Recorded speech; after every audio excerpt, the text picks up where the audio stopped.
Safety practices. Asbestos abatement projects are increasingly technically sophisticated.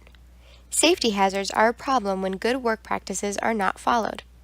Some of the potential hazards include electrical hazards, ladders and scaffolding, working surfaces, fire hazards, and heat-related problems. Electrical safety. Electrical current is one of the most common hazards. During the pre-construction inspection, preparation of the worksite, and asbestos removal, there are potential electrical hazards that must be identified and eliminated. Wiring faults. This includes open ground paths, reverse wiring polarity, and hot ground wires reversed. Uninsulated or exposed wiring and equipment. Tagging and lockout. Electrical circuits not used during abatement must be turned off and locked out. Occupied buildings.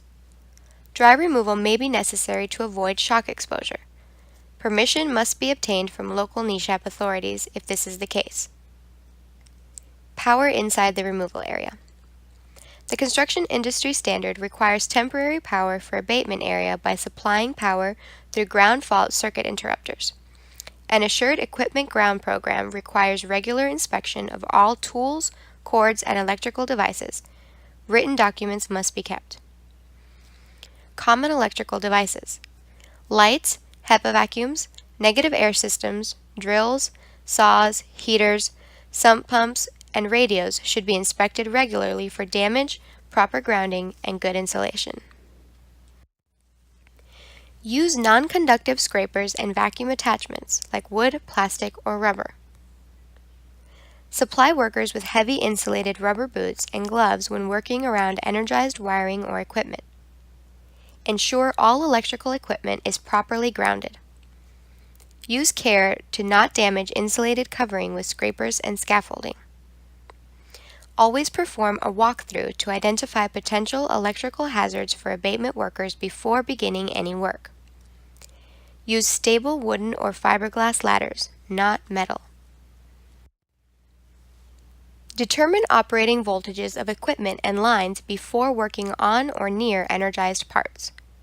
Insulate or guard live equipment or lines from employee contact. Ensure extension cords used with portable electric tools and appliances are round, 3-wire grounded type and connected to a GFCI. Never fasten cords with staples. Hang them from nails or suspend them by wire. Ensure portable electric hand tools are either equipped with a 3-cord wire having ground wire permanently fixed to the tool frame or have a label showing that they are double insulated. Avoid stringing electrical wiring across the floor. Do not allow water to collect in puddles on work area floors. Ensure that electrical outlets are tightly sealed and taped.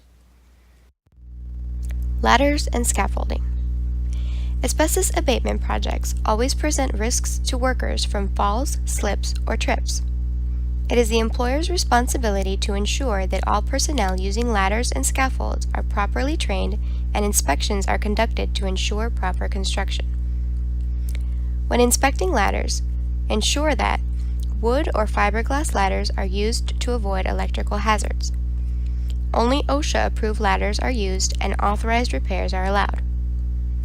Non-slip safety feet are on ladders. Moving parts are well lubricated and rungs are tight and clean.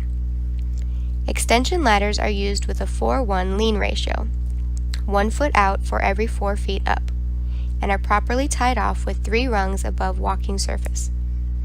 Step ladders are used only when fully opened and bracing on the back legs is not used for climbing. Ladders are secured to prevent sliding during use. Most asbestos abatement projects require the use of scaffolding.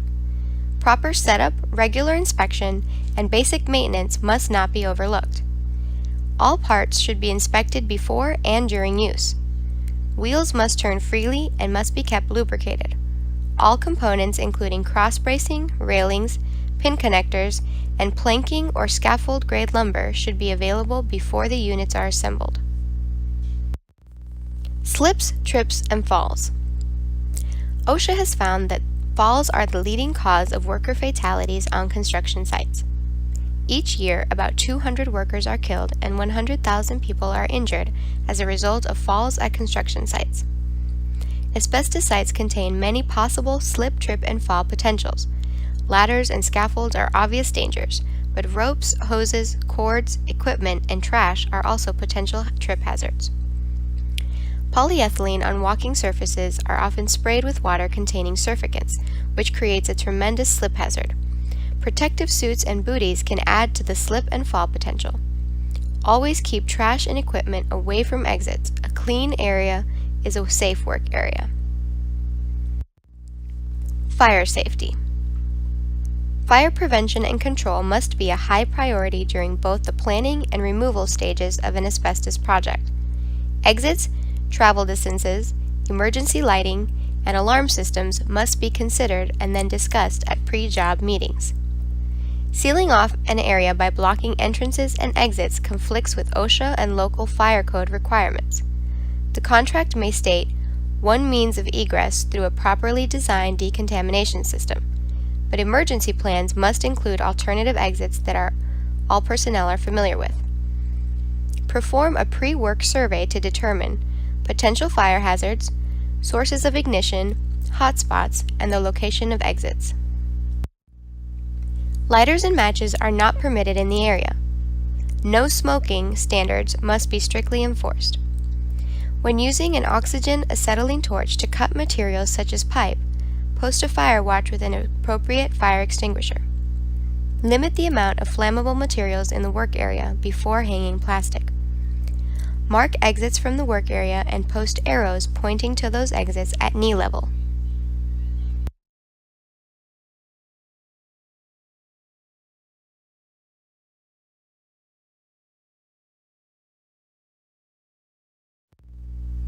General protection guidelines. Provide and require the use of special whole-body clothing for employees exposed to airborne concentrations of asbestos. Provide work gloves as part of employee protection, especially when metal lathe, suspended ceiling grids, and other materials are being removed. Scrapers, retractable knives, wire cutters, chisels, and other tools with blades are frequently used. Always cut away from the body and provide tools with insulated handles. Many puncture wounds occur when removing metal lathe or cutting ductwork. Use care and have a good first aid kit available. Protective hard hats must be worn on a job site where workers are exposed to falling objects, electrical shocks, or burns. Provide, require the use of, and maintain in good condition the protective equipment necessary to protect employees from hazards that cause injury or illness. Arrange work so workers do not have to reach overhead too much.